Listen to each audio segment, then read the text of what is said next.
You are listening to the Beyond the High Road podcast with Shelby Milford, episode number 64. Stay tuned. Welcome to Beyond the High Road.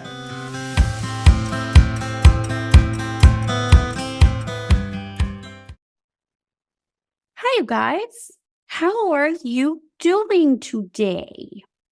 Forgive me while I put my hair back up in a clip. It was doing something funky because those bangs are growing out.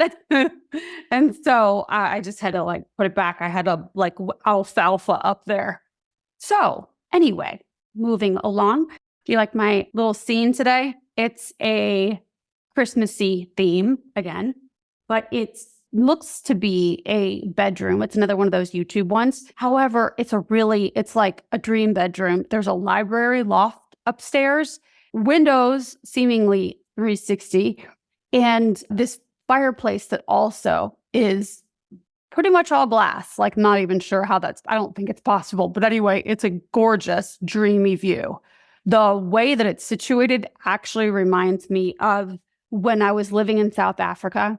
I was living in Johannesburg. We would go out with my daughter's father, and we would go out to the bush to this one game resort and for game drives for safari. It was called Lion Sands. It was dreamy, beautiful, amazing. Each person, depending on what kind of room you got, but we would always opt for, because that's where I ended up getting married, which is a whole nother story in itself. It was a big mess. Looking back, in fact, even during, it was like one of those, if you were superstitious, one of those omens. There was 100-year flood during the actual day of the wedding. People were getting helicoptered.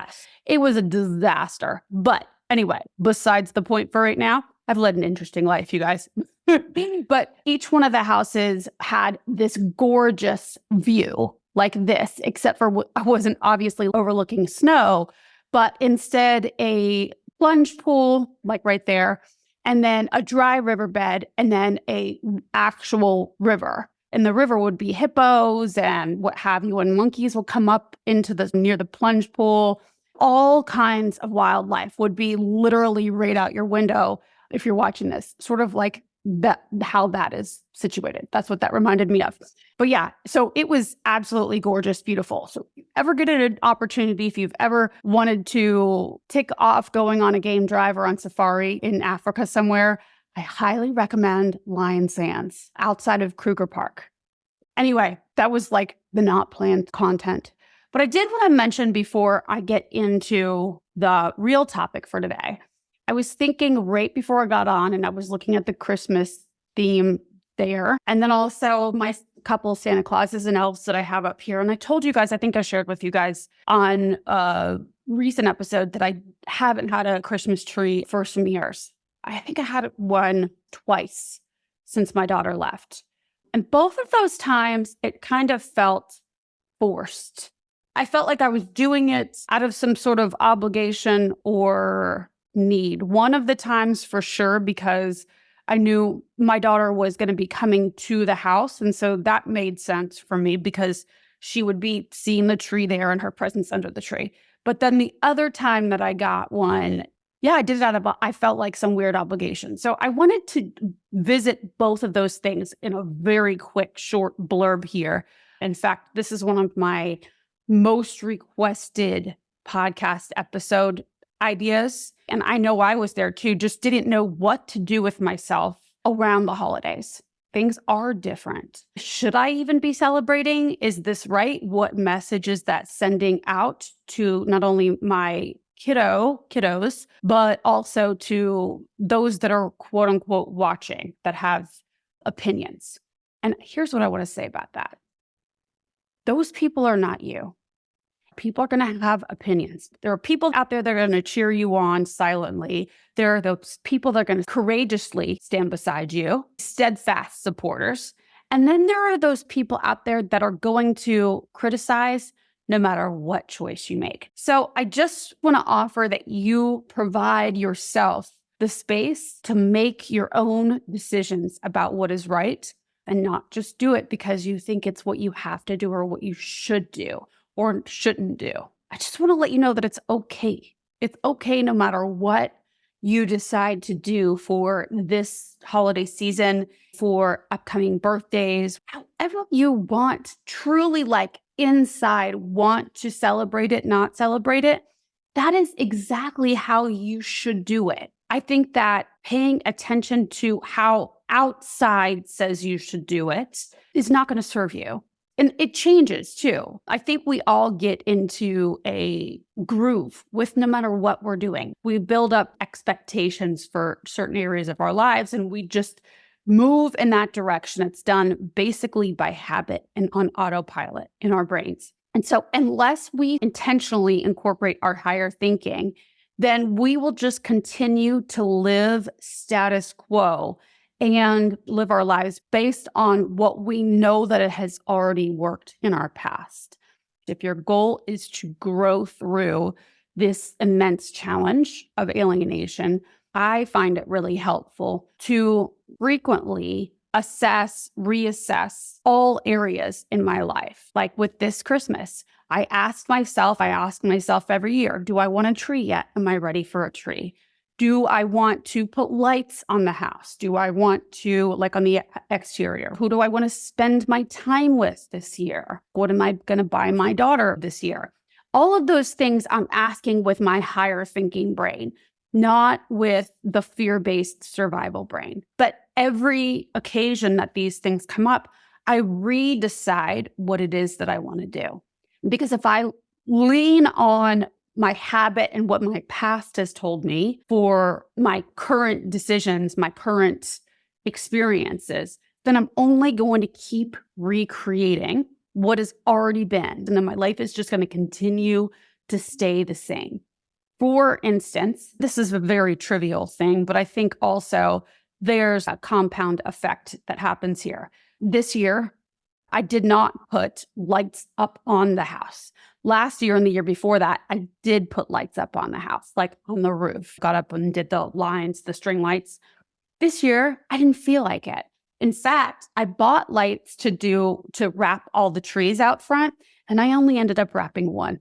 And so it looks like our Charlie Brown Christmas tree. And that is because halfway through, I honestly was like, who am I doing this for this year? I had the one tree wrapped, was getting ready to do the couple other palms. And I was like, I'm not doing this for me. I'm doing this because I think I should. And so I stopped. I mean, I left the one tree, but I just decided, you know what? No, I don't feel like doing it. And not because I'm this year, not because I'm bah humbugging.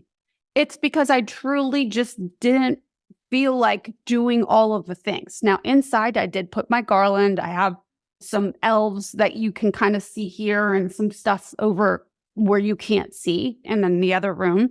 But yeah, so I did definitely do some seasonal things throughout the house because that made me happy. But I'm constantly re-asking myself, like, who am I doing this for and why? Am I doing this because it makes me feel good?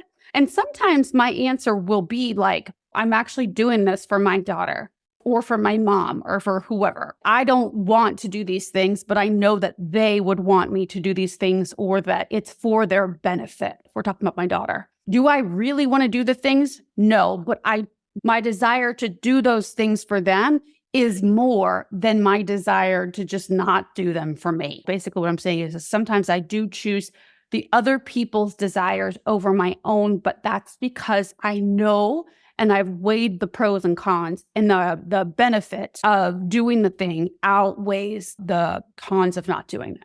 Hopefully that makes sense. So this actually, that little holidays thing really does tie in very well to what I want to talk about today. And hopefully I can keep it succinct and offer you guys the most benefit possible. But there are a lot of thoughts I have about this now that I'm getting into it. So back when I was living in Texas up on the hill, there was a period of time there when I thought the goal was to, within 6 months, have my daughter back at home again. And so, of course, the order was written so as to be misinterpreted in multiple ways. So the weeks kept passing and 6 months came and then it was gone. And even though I had completed said requirements, in order to have this enforced, we were to go back to court.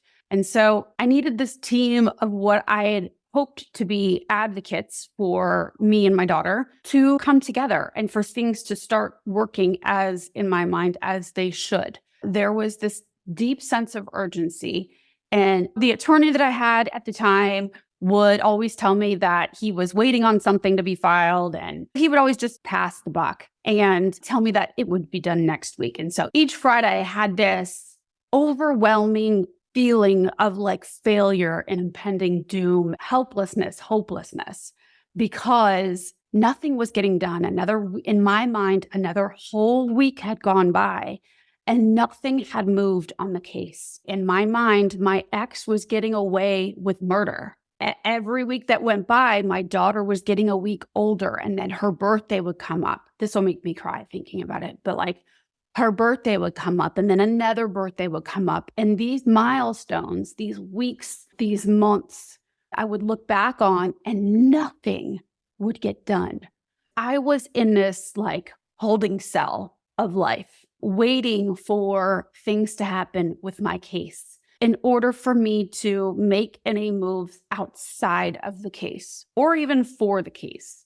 I wasn't even advocating for myself at the time because in my mind, I was telling myself that these people needed, meaning my team of advocates, needed to get their acts together so that the case could get back online. And once that became a well-oiled machine, then I could get on with my life again. I'm sure that this sounds familiar to some of you out there.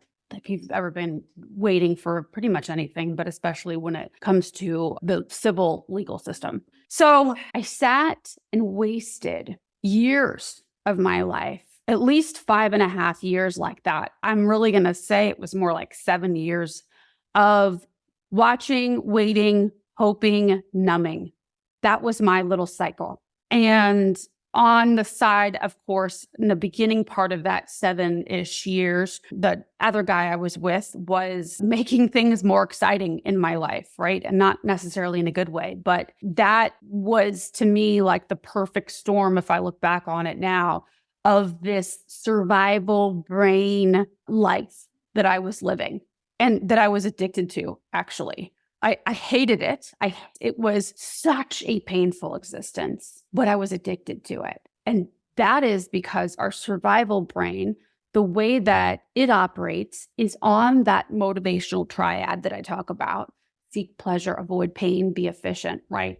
Those 3 things are really what runs the survival brain. And so because I was living in a survival state for all of that time, I felt stuck.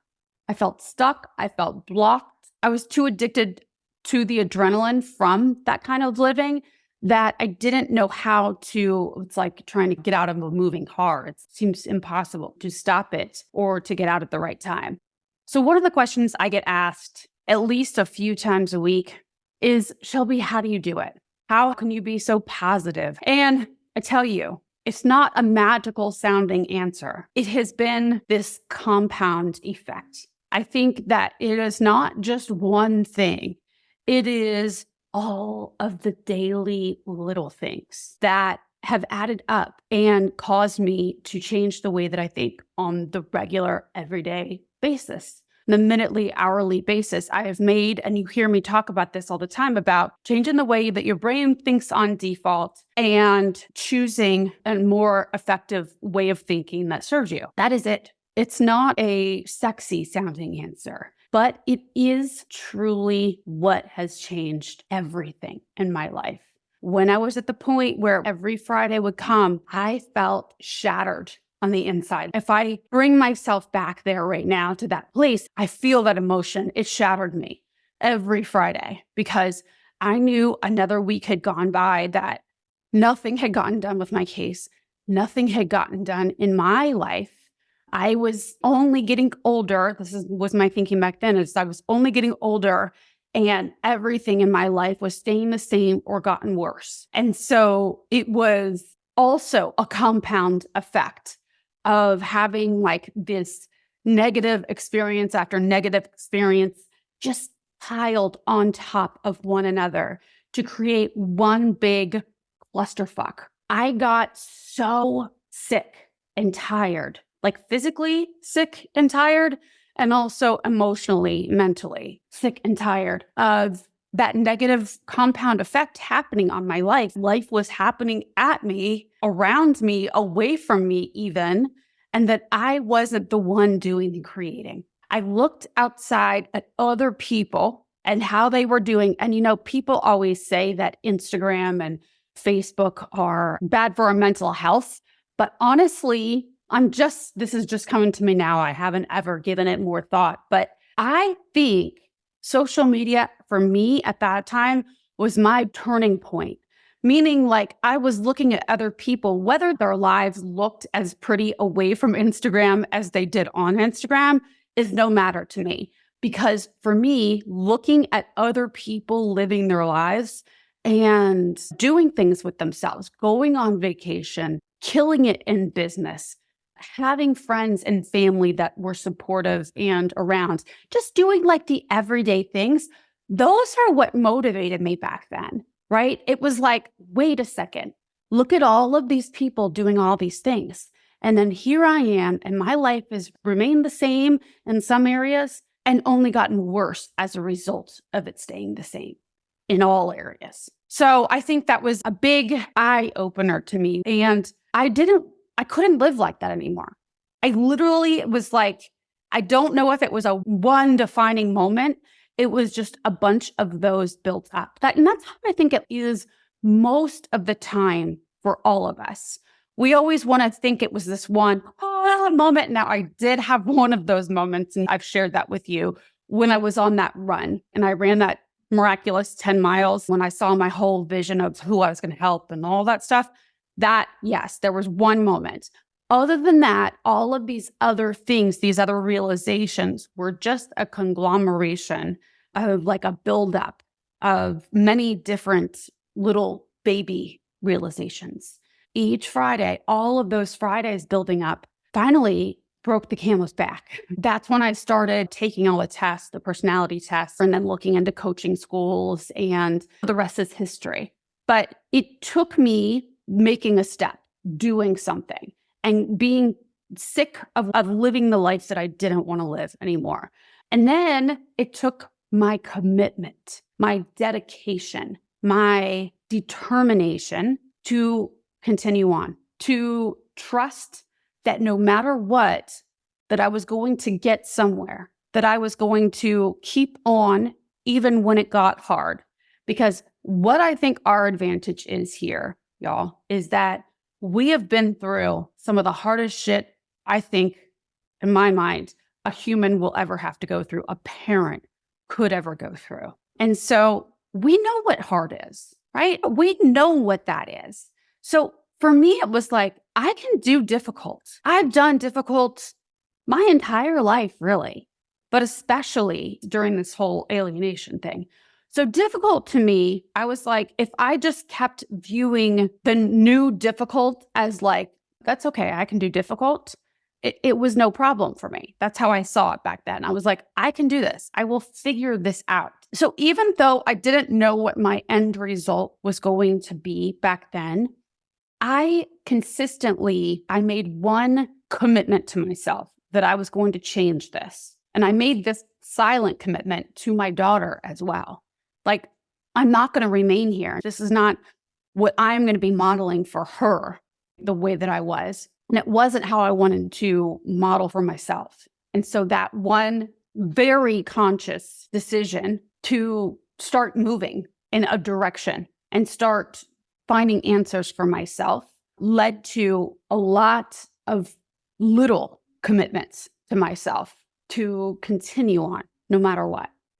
So I'm not sure at what point that I stopped dreaming as a kid, or maybe it was in young adulthood, but I know I got very good at not dreaming, at not looking forward to my future. And I didn't ever realize that I was doing that or that I wasn't doing that until I was asked about this in coaching school. I may have shared parts of this with you a while back, but the first coaching school I attended This was one of the questions that was asked of us to share with the group is like, what are your goals? What are your dreams? What have they been and have you achieved them and blah, blah, blah. Like I really was dumbfounded. Like, wait a second. I mean, this is just a few years ago that I was like, wait, you're telling me that people actually dream?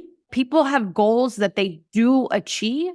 Do you have dreams that you like entertain in your brain that you may not live out, but you want to see what's possible for you? And that's a thing? Like, to me, I thought that was a waste of time. Like, why would you do that? Why would you tempt yourself, torture yourself by thinking about things that you will never, ever make come true because they're impossible? Like they were never in the cards for you. I was of the mindset that there were things that each of us were dealt, the hands that we were dealt, and anything outside of the hands that we thought that we had, what was the point?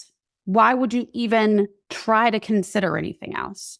So I was the only one in my group, in the class, the coaching cohort of maybe 30 other people that didn't have dreams, that didn't have goals. That was an eye-opener. I was like, oh my gosh, I am the exception to this. So the majority of people out there, at least in my coaching school anyway, really truly believed in creating their lives for themselves as opposed to living with the hand that they were dealt. And so although I didn't change it right away, my mindset about that right away, over time, going into the next coaching school and doing the work with my own coach on it, I now have an entirely different way of thinking about that. And I truly believe that we are dealt many hands throughout life. We may have certain cards, but we're able to change our hands by how we play the hand that we have. This current hand will determine the next hand. And then how we play that hand will determine the next hand. You absolutely have the power. I have the power. You have the power to determine what your future is. And so we may not, obviously can't fix the past. And what we have right now is the hand that we have to play. How you play this one will determine the next one. In the other mindset, that past version of me mentality, it's never really worth it. What's the point anyway? Why even bother trying? This is the hand I was dealt. This is my future. This is my past. This is my today. This is my future. With that attitude, you remain in survival brain. You remain in that triad of seek pleasure, avoid pain, be efficient, constant. And this is the mentality that so many people in today's world live in and will live and then die in. They will never get out of their survival brain. They will live this way throughout their life and just go and do what they're thinking the next right thing is in front of them and keep continuing to live their life and have life happen at them and just constantly being in that reactive phase, cause, effect, like fielding things that happen in their lives. That can happen with you, or you can decide to start living life in a creation spot, in a place where you are the one who is determining your next hand. And it all depends on tiny decisions that you're making each day. And so that is how you do it. That is how I do it. That compound effect builds up over time. We're a year into this podcast, just over a year into this podcast. And now this is the 64th one. And 64 is not a lot. But I remember when I started this back last October, thinking that 10, when I got to number 10, was a lot. I was really excited about that. And it was a feat at the time. And I still love episode number 10 and 9 and 8 and 7. I love them all just because I know how hard I worked, how much time each one of those episodes takes me is a lot. It's many hours for each week in order to come up with this podcast for you. But that has been my dedication, my commitment, my determination that has been behind this whole project of doing each one of these episodes every week. And for 64 episodes now, I have shown up every week, albeit some days is 12 hours later than it should be. Still, I've made that commitment to myself to put this content out. And then also I've made this commitment to you guys. I want other parents who are in this boat to not feel alone, to feel that there's a sense of community, to feel like there is hope out there, that it is possible to do this, right? But one episode wouldn't have done it. Even 10 episodes wouldn't have done it. Still, I think 64 episodes won't do it. There needs to be more, but it all happens with each one of these little itty bitty decisions, not just the decision for one episode. It's like, all right, what am I going to be doing next week? And the week after, what do I think that you guys would really love and what would really help you? How can I deliver that message in the most effective, efficient way? And then, of course, then after I come up with that content and I have to edit it, and then I have to write the show notes, do the podcast artwork, and all of these things that are involved. So many steps. Put it up on YouTube, put it up on my website, upload it to the Spotify site. I know y'all don't care about all these steps. I just want to illustrate for you guys how many tiny little decisions go into determination, into a commitment that eventually add up to episode 64 of this podcast a year and change later. And hopefully all of those, thousands and thousands of tiny little decisions in this just over a year time that have hopefully in the end positively impacted your life. So what I'm getting at here is that it doesn't happen overnight. When we're living in real time, it feels like things aren't happening fast enough.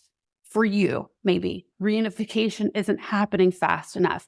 Maybe you want to build a business or get better at whatever it is that you're doing, and it doesn't seem to be happening fast enough. I want to remind you that it is a compound effect. It's all of these tiny decisions to override your survival brain that wants to seek pleasure, avoid pain, be efficient, and choose the thing that is going to cause you to grow. When it comes to your dedication and commitment to changing your life for the better and making things happen in your life, it is decisions every single moment of every day. All of them matter.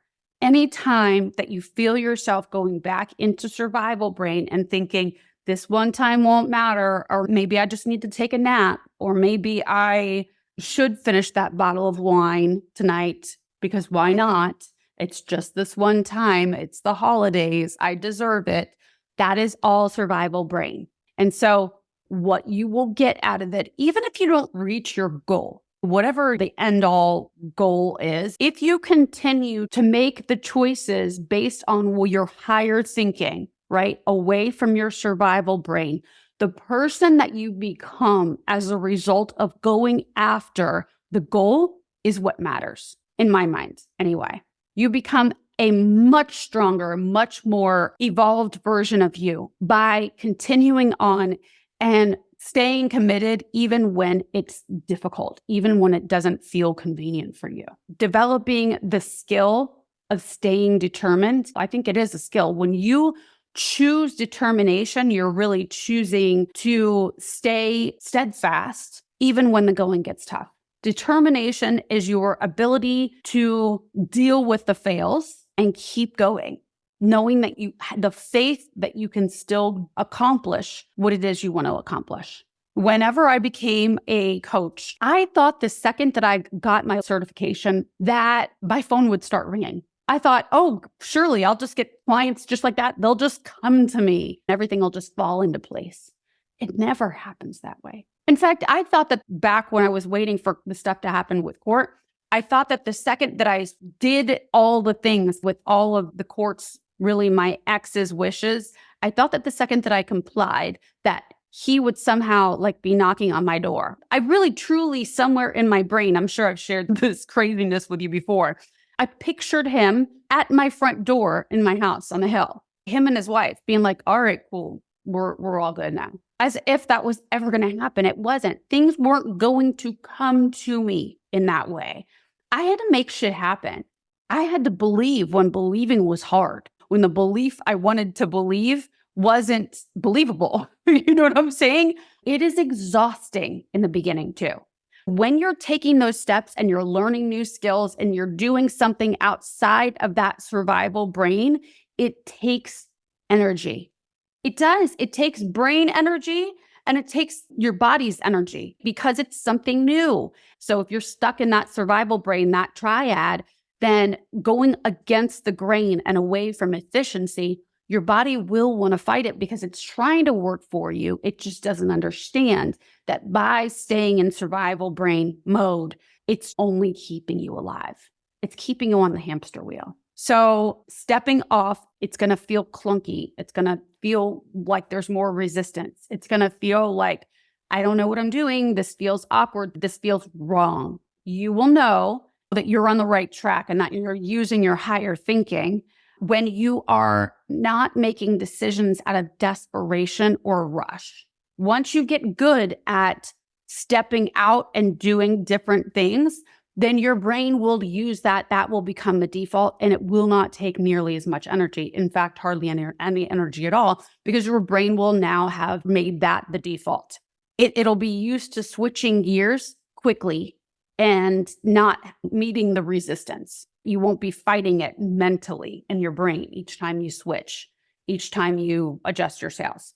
In our survival brain, we become hyper-focused on objects, on problems. And then we only focus on that, therefore causing us to feel stuck because that is all we can focus on. We can go from this problem to this problem to this problem, back to this problem. In order to move out of survival brain and into your higher thinking, you must start drawing your attention less to those fear objects, problems, and focusing more on a greater, bigger picture for yourself and for your focus in the world, as opposed to focusing on only your problems. Instead, focus on how you want to feel, what you eventually want to create, what you would need to feel in order to get there. And that's why I chose mindset of determination for this topic today, because really that's what it all boils down to. It's no matter what, choosing to pursue, even during adversity, continuing on, trusting and knowing that no matter what, so long as you stay determined, remain determined, you will get to that goal, no matter what it is. Okay? That seriously, it's true. All determination is a steadfastness and willingness, commitment to stay on the path to whatever goal that you have created. And maybe it is not like with me, it wasn't one particular goal. It was much more abstract, right? I knew I wanted to evolve and better myself and help other parents. That was like, still is the goal. There are times where I do completely change directions and reassign my focus. So anyway, I think that that's what I have for you today, is that just the next week or so up to 2024, it might be helpful just to look at what do you want to make 2024 for you? Because if you are like how I was, how every Friday would come up, maybe it's a monthly or maybe it's even a yearly thing for you. You're like, another year's gone by and nothing has happened. I haven't moved forward in the way that I would have hoped I would have. I'm not where I thought I would be at this, whatever age you are, right? Or nothing's happened with my case and it's gotten me down. I feel helpless, hopeless, stuck, right? If you feel like hasn't been any movement in your life, that is because you have not yet set the goals and dared to dream for yourself.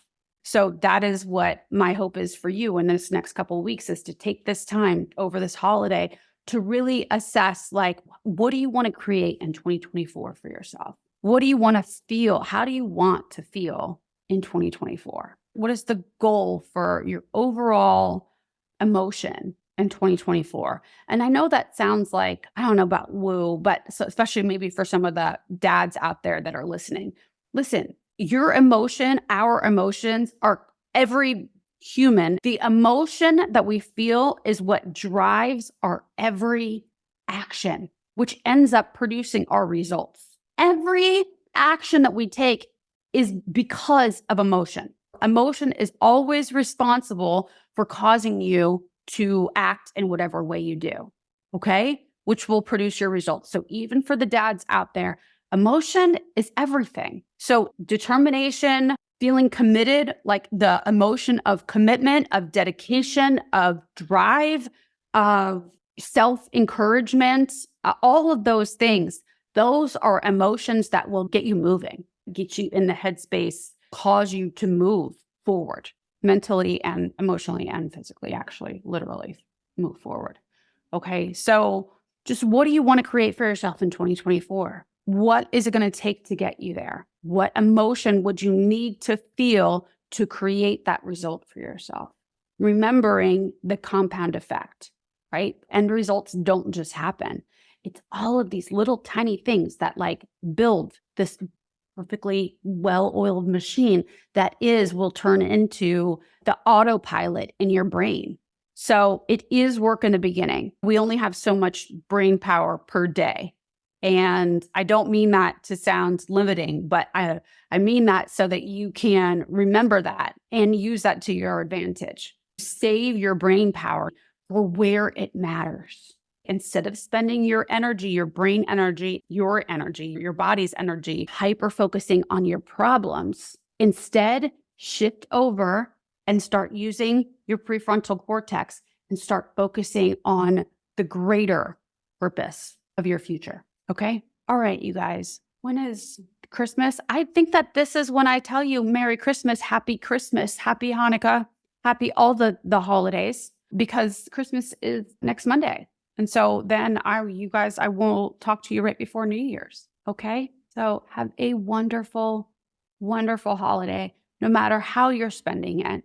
And yeah, I hope you guys really consider what you're going to do with your 2024. Oh, and you guys too, the support group is this Thursday at 7:30. Just shoot me a message. I will send you a Zoom link if you want to come. beyondthehighroad@gmail.com. Okay? All right. Bye. Thanks so much for listening today, guys. I'm honored that you chose to share your time with me. If you like what you've been hearing and you want more, come join me in the new monthly membership, where we take the concepts that you hear about here and, using a logical framework, you learn to apply them to your specific situations, upgrading your thoughts and your life, even while experiencing the grief of alienation. For more information, go to beyondthehighroad.com. See you soon.